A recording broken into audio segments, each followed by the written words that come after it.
नमस्कार, राजेंद्र द्विवेदी evidentmedia.com पर आपका स्वागत है। मैं एक ऐसे गंभीर विषय पर आपसे चर्चा कर रहा हूं कि राजनीति हमारी कहां जा रही है, किस स्तर पर जा रही है और किस तरीके से हम विकास कार्यों में भेदभाव कर रहे हैं। यह आज नहीं हो रहा है, यह 1980 से कांग्रेस सरकार से ही उत्तर प्रदेश में बड़े लेवल पर शुरू हुआ था और आज भी जारी है। अगर हम पहले की बात करें तो अमेठी रायबरेली, जब कांग्रेस की सरकारें होती थी तो अमेठी रायबरेली दो ऐसे संसदीय क्षेत्र, दो ऐसे जिले थे जो वीआईपी माने जाते थे। उत्तर प्रदेश में जो भी मुख्यमंत्री होता था उसका सर्वाधिक ध्यान इन दोनों जिलों पर विकास पर होता था। दोनों जिलों के सिस्टम के सर्वांगीण विकास पर ध्यान दिया जाता था, क्योंकि एक रायबरेली और अमेठी से गांधी परिवार का नेतृत्व करते थे, चाहे राजीव गांधी रहे हों, श्रीमती इंदिरा गांधी रहे हों, सोनिया गांधी हो, राहुल गांधी हो, ये सभी इन दो संसदीय क्षेत्रों का प्रतिनिधित्व लगातार कर रहे थे और आज भी कर रहे हैं। इसलिए जब भी कांग्रेस की सरकारें रहीं तो इस पर सबसे अधिक ध्यान दिया गया, मुख्यमंत्री ध्यान देते।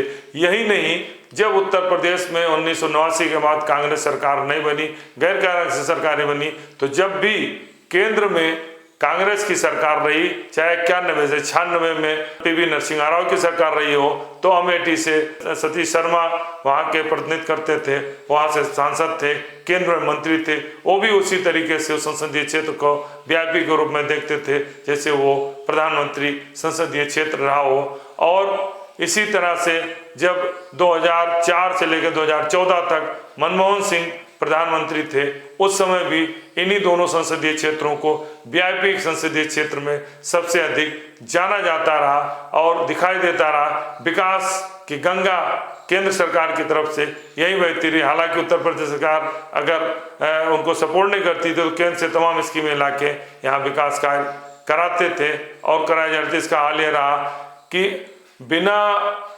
विकास कार्य के नाम पर अमेठी रायबरेली में 350 से अधिक उद्योग लगाए गए जिनकी वायबिलिटी नहीं थी।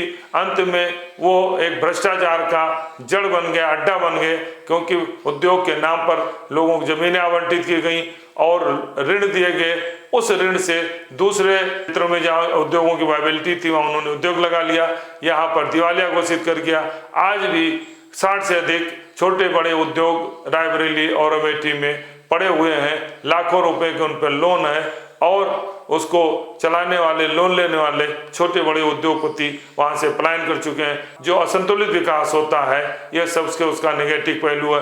अब अगर हम आए तो जब कांग्रेस के बाद समाजवादी पार्टी की सरकार बनी तो मुलायम सिंह यादव रहे हो, अखिलेश यादव रहे हो, उन्होंने इटावा और सफाई का विकास किया। इसमें एक किसी से छिपा नहीं है।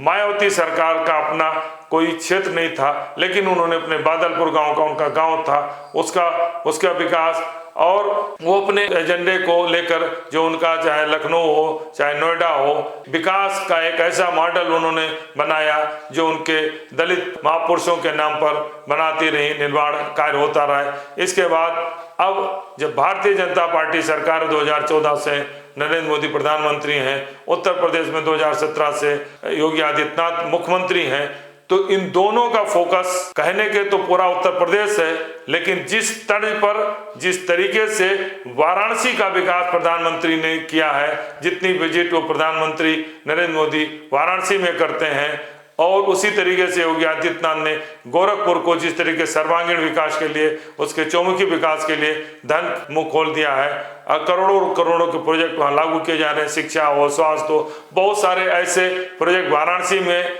और गोरखपुर में भी लगाए जा रहे हैं जिनकी वायबिलिटी उतनी अधिक नहीं है जितना होना चाहिए।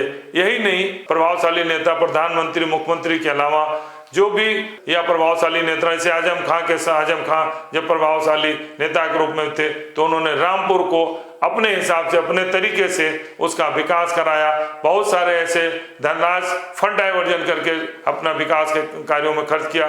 तो निश्चित रूप से मानिए, यह असंतुलित विकास देश के लिए, उत्तर प्रदेश के लिए विशेषकर हानिकारक है। इसको देखते हुए कहा जा सकता है कि पैसे का, जनता के पैसे की गाड़ी कमाई का जिस तरीके से राजनेता अपने चुनाव जीतने के लिए एक क्षेत्र में सर्वाधिक खर्च करते हैं, ये उचित नहीं है। इस पर भी कानून बनना चाहिए कि संसदीय क्षेत्र में विकास कार्यों का पैसा लगाने के लिए उसमें प्रायोरिटी तय करनी चाहिए। हो क्या रहा है कि जो प्रभावशाली नेता हैं वहां पर अगर 10 डिग्री कॉलेज है, महिलाओं के इंटर कॉलेज, विश्वविद्यालय हैं, जहां कुछ नहीं है, पीएससी सीएससी भी नहीं है, वहां पर उनकी मूलभूत आवश्यकताओं के लिए, चूंकि वहां पर वहां के नेता कमजोर हैं, वो अपनी आवाज उठा नहीं पा रहे हैं, तो उनको वो विकास का लाभ नहीं मिल रहा है।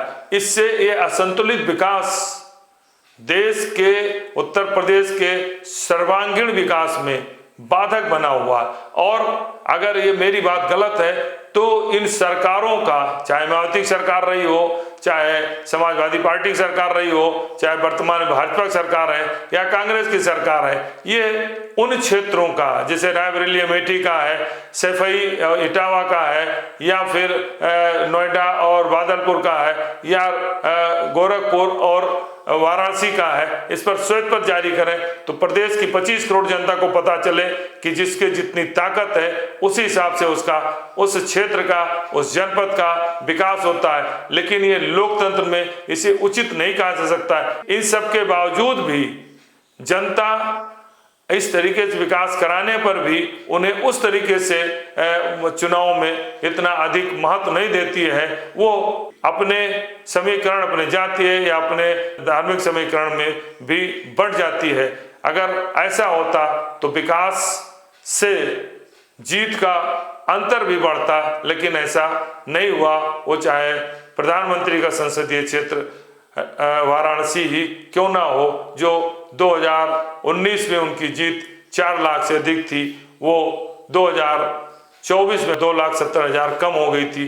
तो विकास जीतने का एक आधार हो सकता है, लेकिन जो संतुलित विकास कर रहे हैं उससे उन्हें बहुत ज्यादा लाभ मिलेगा, ये इसे उचित नहीं कहा सकता है। इसलिए संतुलित विकास जरूरी है।